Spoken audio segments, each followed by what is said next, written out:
Warahmatullahi wabarakatuh. Selamat sore untuk Anda semuanya pemirsa.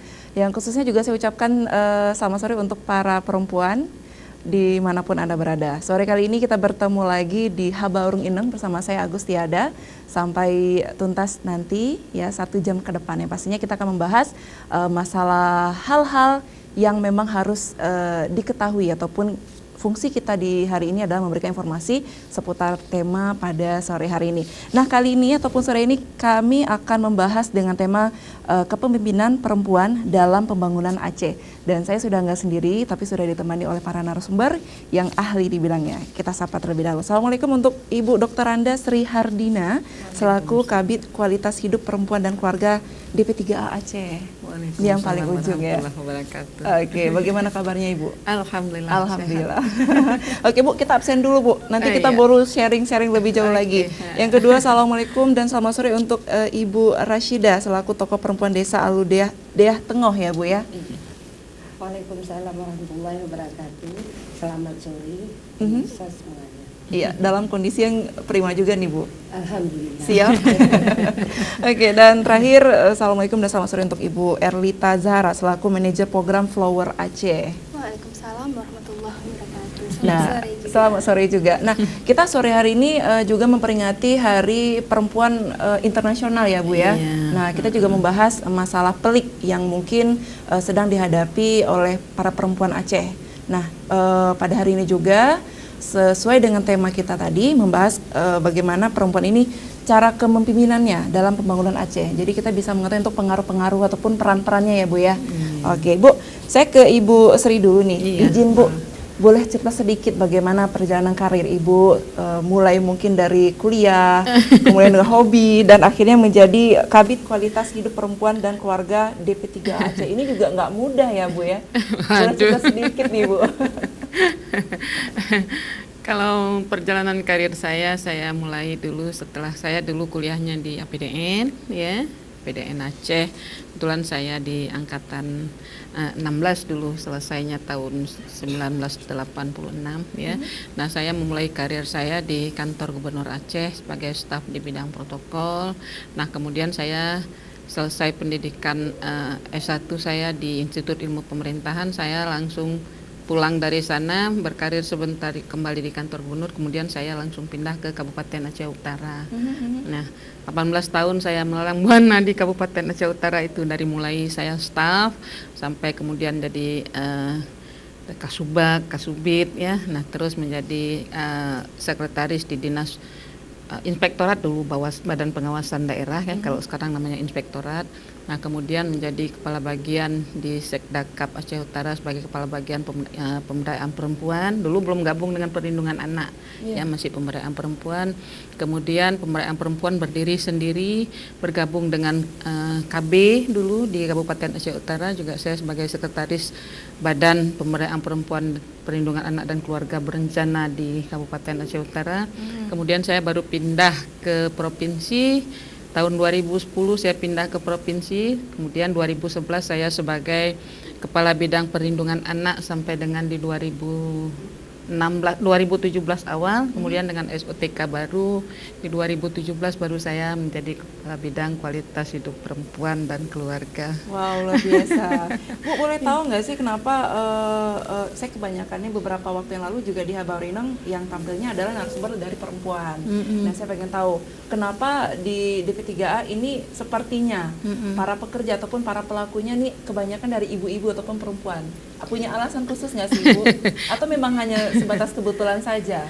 Enggak, mungkin ini karena namanya Dinas Pemberdayaan Perempuan, otomatis yang harus diberdayakan perempuan ya. Karena memang, tapi kita di kantor itu banyak pegawai laki-lakinya dan ada beberapa jabatan seperti jabatan sekretarisnya itu kan laki-laki, jabatan kepala bidang programnya laki-laki, beberapa eselon 4-nya itu laki-laki ya. Jadi tidak murni perempuan, cuma mungkin di struktur jabatan itu memang lebih banyak perempuan dan pegawainya juga memang lebih banyak perempuan di kita gitu. Mungkin tujuannya biar lebih mengerti ya. Biar perempuan lebih berdaya. Oke. Terima kasih banyak Ibu Sri. Kita kembali lagi ya Bu ya. Saya ke Ibu Rashida. Ibu, ini Anda selaku tokoh perempuan Desa Aludeah Tengoh ya. Ini seperti apa Bu? Anda melihat ataupun menilai peran perempuan di desa-desa ataupun kampung-kampung yang ada di Aceh? Mungkin terkait dengan masalah seperti apa peran perempuan di tengah-tengah masyarakat ini sangatlah kompleks. Karena mengapa kita katakan demikian?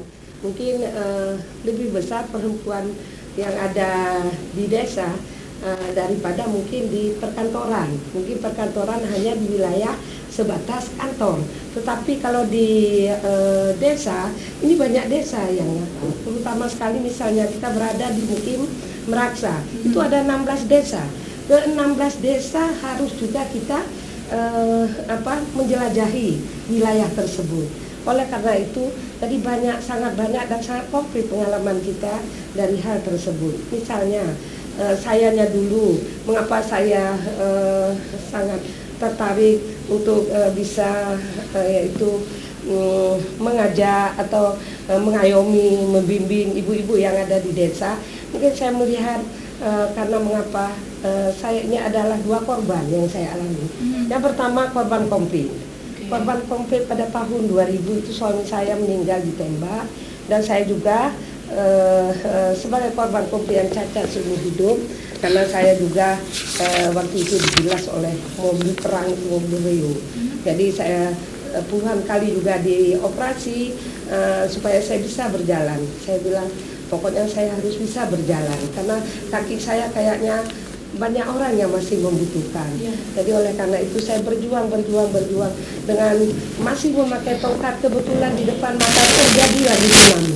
Jadi saya juga jadi korban tsunami. Kebetulan di sini daerah Aludea Tengah itu Kecamatan Meraksa, pas di Mlele itu di pinggir pantai. Jadi mau tidak mau desa yang paling pertama diangkat untuk korban tsunami. Nah, di situ saya dengan memakai 2 tongkat melihat begitulah sudah sisa-sisa beberapa perempuan yang tinggal, yang tidak tahu hidup kemana ujung rimbanya. Nah, akhirnya saya berpikir saya memang sudah menjadi korban, tapi saya pikir ada korban lagi yang di depan mata yang harus saya jalani. Saya juga harus menjalani menghidupkan orang-orang lain selain dari menghidupkan keluarga dan saya sendiri. Nah, ini orang masih banyak sekali butuh. Nah, oleh karena saya percaya saya harus kuat dalam hal ini. Oleh karena itu, waktu itu hanya segelintir yang tinggal beberapa saya kumpulkan itu, dan kemudian kita disediakan wadah waktu itu barak, itu ada 4 barak. Dan saya sendiri yang menjadi ketua barak pada waktu itu dan memimpin perempuan-perempuan yang ada di situ untuk supaya mereka tidak hidup dan pasrah, mereka harus bangun, mereka harus bangkit, mereka harus melihat ke depan. Anak-anak mereka yang masih ada tinggal butuh perhatian kita. Jadi kita juga harus berjuang. Oleh karena itu saya sangat semangat, jadi tidak pasrah walaupun begitu berat penderitaan yang saya alami, karena anak saya juga habis, harta benda juga habis.